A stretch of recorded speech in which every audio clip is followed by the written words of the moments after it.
చెప్పినాడు పిల్లలు కనండి కనండి కనండి. ఒక రాష్ట్రంలో పిల్లలు కంటే దేశం అంతా పిల్లలు కావాలి కదా. ఏమైనప్పటికీ జనాభా నియంత్రణ ఈ దేశానికి అవసరమని అందరం భావించాం, అందరూ బలపరిచారు ఆ వాదనను. అది కొనసాగుతుంది. దీంట్లో మార్పు చేసుకోవాలంటే జాతీయ స్థాయి చర్చ అవసరం. బషీర్ గారు, ఇద్దరు కూటమి ప్రభుత్వానికి చెందిన ముఖ్యమంత్రులే, ఇద్దరివి కాంట్రాస్టింగ్ అబ్జర్వేషన్స్. అంటే కూటమిలో అసలు దీని మీద చర్చ జరిగి ఉంటుంది. కూటమి ఐ మీన్ టు సే ఎన్డీఏలో భాగస్వామ్య పక్షాల మధ్య అసలు ఈ జనాభాకి సంబంధించి ఏమైనా చర్చ జరిగి ఉంటుందా, లేకపోతే ఎవరి పార్టీ పాలసీ వాళ్ళది కాబట్టి ఎవరు వారి విధానాలకు తగ్గట్టు వాళ్ళు మాట్లాడుకుంటారు. ఎందుకంటే ఈయనైతే విజన్ దృష్ట్యా అన్నారు. అంటే ఆయన చెప్పే దాంట్లో ఇందాక శివరాంప్రసాద్ గారు అన్నమాట చాలా వ్యాలిడ్. ఆయన ఉద్దేశం మంచిదే, చెప్పే క్రమంలో ప్రాపర్గా ఇన్ఫర్మేషన్ డిసిమినేట్ చేయలేకపోయారు. దానివల్ల ఇలాంటి అప్రోర్ వచ్చింది. మీరేమంటారు? మీరు చెప్పింది శివరామకృష్ణ గారు చెప్పింది వాస్తవము. ఇది చంద్రబాబు నాయుడు గారు ఈ ప్రజలందరికీ చెప్తున్న నీతి ఆయన ఇంటి నుంచి మొదలుపెట్టి లోకేష్ గారు డజన్ మందిని కని ఆ డజన్ మందిని ఆయన కని చూపిస్తే బాగుంటుంది అనేది ప్రజలందరూ భావిస్తున్న అంశం, మొదటి అంశం.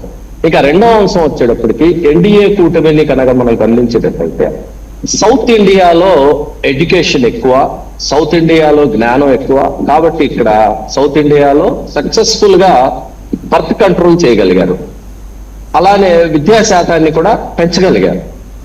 దీనికి కాంట్రాస్ట్ గా మనం నార్త్ ఇండియాలో చూస్తే అక్కడ ఎడ్యుకేషన్ అనేది లేదు. అలానే వాళ్లకు ఇక్కడ మన సౌత్ ఇండియాలో ఉన్నట్టుగా అక్కడ ఫెసిలిటీస్ లేవు, అక్కడ దుర్భర దారిద్ర్యం ఉంటుంది. కాబట్టి అక్కడ జనాభా విపరీతంగా పెరుగుతూ ఉంటుంది. ప్రభుత్వాలు కూడా జనాభాని కంట్రోల్ చేయడానికి ప్రయత్నించలేదు. అక్కడ ఎడ్యుకేషన్ లేదు కాబట్టి ఆర్ఎస్ఎస్ బీజేపీ కూడా మతపరంగా వాళ్ళు చీలకి తీసుకొచ్చి అధికారంలోకి వస్తున్నారనేది పరిశీలకులు భావిస్తున్న అంశం. వాస్తవంగా చూస్తే జనాభాని పెంచాలి అంటే ఎవరైనా ఇద్దరు కాకుండా ఇంకో ఇద్దరు పిల్లల్ని కనాలి అంటే అన్ని పరిస్థితులు ఎలా ఉన్నాయి అనేది గమనిస్తారు. అంటే ఎడ్యుకేషన్ ఎలా ఉంది, ప్రీ ఎడ్యుకేషన్ దొరుకుతుందా, క్వాలిటీ ఎడ్యుకేషన్ దొరుకుతుందా, ఎడ్యుకేషన్ మీద ఖర్చు చేయాల్సి వస్తుందా, అలానే మెడికల్ ఫెసిలిటీస్ ఎలా ఉన్నాయి, ఫ్రీగా మెడికల్ ఫెసిలిటీస్ దొరుకుతున్నాయా లేకుంటే విపరీతంగా ఖర్చు పెట్టాల్సి వస్తుందా, ఈ రెండు దాటి ముందుకు వచ్చేటట్టయితే రేపు పొద్దున్న పిల్లలకి ఉద్యోగాలు ఏమన్నా దొరుకుతాయా లేదా అనే అంశాన్ని కూడా చూడాలి.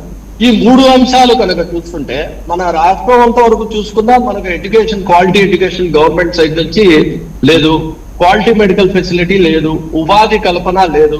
మరి మూడు లేకుండా పిల్లల్ని కనండి 30,000 ఇస్తాను 40,000 ఇస్తానంటే 30,000 40,000తో ఆ పిల్లల జీవితాలు బాగుపడతాయా అనే విషయాన్ని మనం గమనించాలి.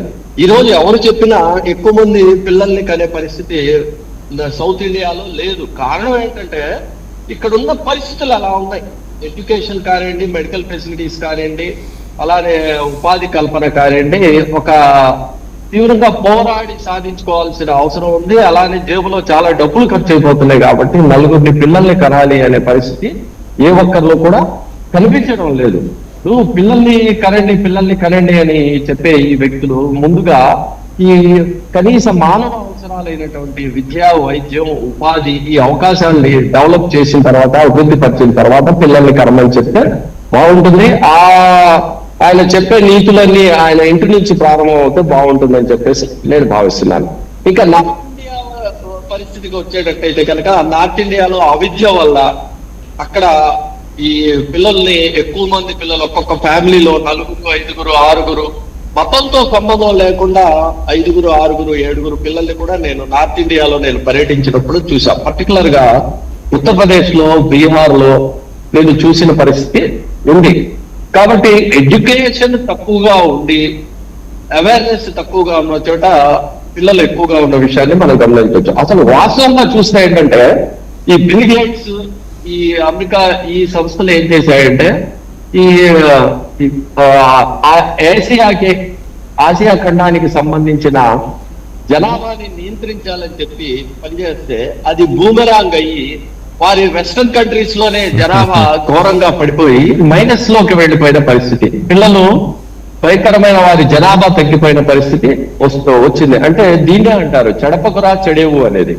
ఇది కామన్ గా ఉన్న సూత్రం. ఈ రోజు యోగి గాని, ఆర్ఎస్ఎస్ వ్యక్తులు గాని, బీజేపీ వ్యక్తులు గాని మతపరమైన విభజన తీసుకొచ్చి ఈ మనువాదులు దేశాన్ని చిన్నాబంధం చేయాలని ప్రయత్నిస్తున్నారు. ఇది చిట్ట చివరికి వారికే బూమెరాంగ్ అవుతుంది. వారే రేపు బాధితులు అవుతారు. ఖచ్చితంగా చరిత్ర తెలియజేస్తుందని చెప్పేసి నేను భావిస్తున్నాను.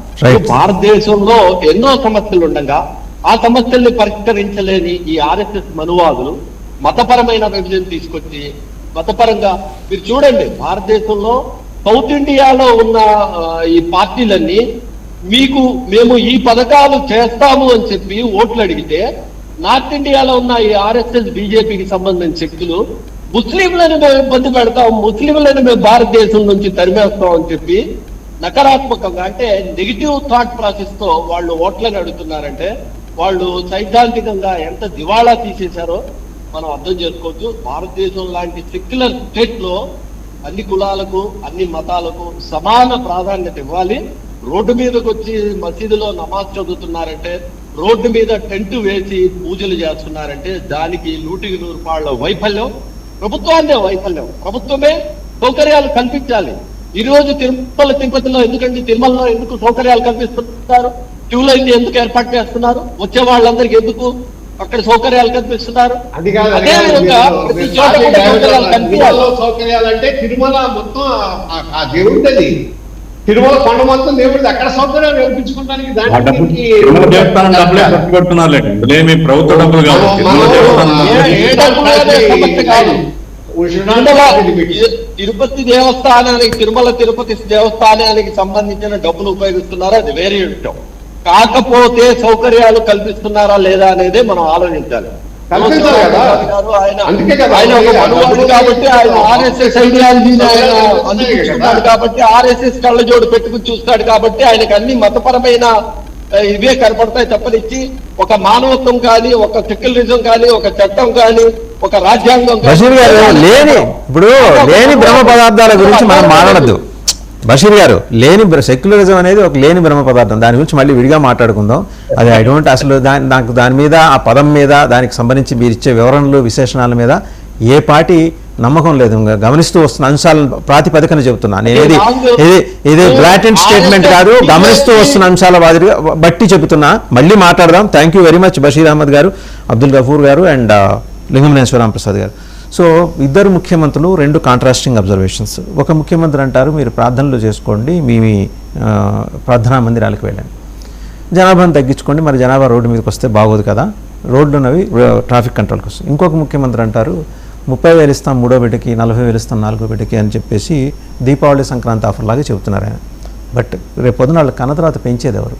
పెంచడానికి ఆ కుటుంబాల ఆర్థిక పరిస్థితులు